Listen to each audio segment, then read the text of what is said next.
Hey folks, and welcome to my next boss guide video. My name is DeSauce, and today we'll be covering the Ogress on the Memories of the Death-Lilies mission.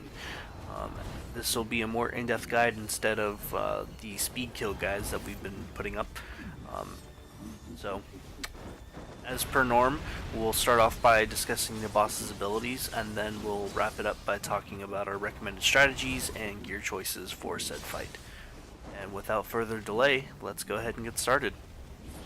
So, the Ogress actually doesn't have a ton of ranged abilities. Most of her attacks are actually going to come from melee. However, she doesn't have a large set of abilities. It's actually pretty low from what I've seen compared to some of the other bosses. But she has such a large health pool, and because she hits so hard, this is a fight that you don't want to take lightly. You'll feel like a champion when you finally defeat her. So let's go ahead and get started by talking about her abilities. So as with most bosses in this game, she does have a 1-2 cleave. Usually with her starting with her left facing shoulder followed by her right. These can be blocked, but I just recommend rolling into her. So this ability that you see here is by far her most deadliest. I don't really have a name for it. It's just kind of one of those, oh my god, please don't hit me with that kind of attacks. But basically she has a short tail of, she will start to run towards the player and then she'll scream, followed by 6 to 7 consecutive slashes.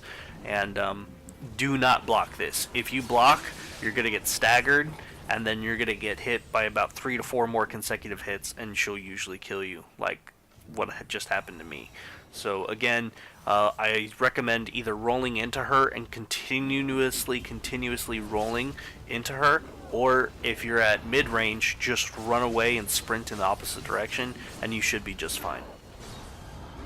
So the attack you just saw is her leap. On occasion, there's a second part to this, which I could never really figure out exactly why she'll cast it, but the basics of it is she'll leap towards the player, and then she'll dig her fingers into the ground. On occasion, though, after a short time, she'll leave her fingers in the ground, and then she'll pull them back out, and when she does this, there will be a kind of like rock explosion around her fingers, and you'll also usually get thrown up into the air for about a second and a half, so it's a short stun. This is normally going to kill you though if you get hit by it, so you don't really have to worry about it. My recommended strategy for dealing with her leap is to gauge your dash. So when she goes into the air, kind of just time it like you see me do here. And don't dash right away. You have a second and a half before you have to worry about it. So the last thing that you really want to be on guard for is her lilies. They'll only spawn when she hits the 50%-ish HP mark. When she shows them on my clip here, you'll actually see that I was kind of burning her so fast with living weapons and other buffs that she didn't really have an animation for it. They just kind of pop up. Now, normally they'll have an animation. So these red lilies, they're not targetable, but they are attackable. So if you run up to them, you can hit them. And what's going to happen is after about 5 seconds, they're going to turn into yokai pools.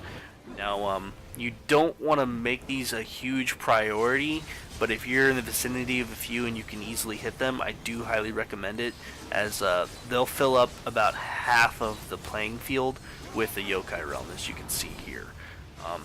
No bueno, again. This fight is no joke.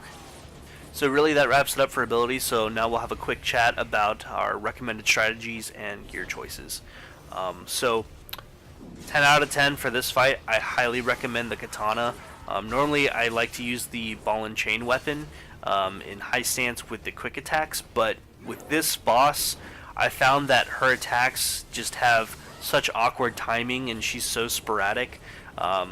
It's not a good idea to kind of get locked into attack animation, so I went with the katana and it worked really well for me.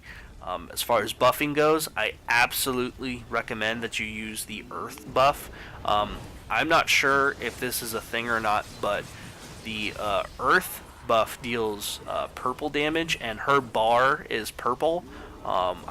noticed this with a couple different yokais. It seems to deal increased damage to their ki, or whatever their resource is. So that's what I recommend for that. And then, as always, pop your power pill from the ninjutsu skill tree, and also your slowing talisman from the Omni Magic.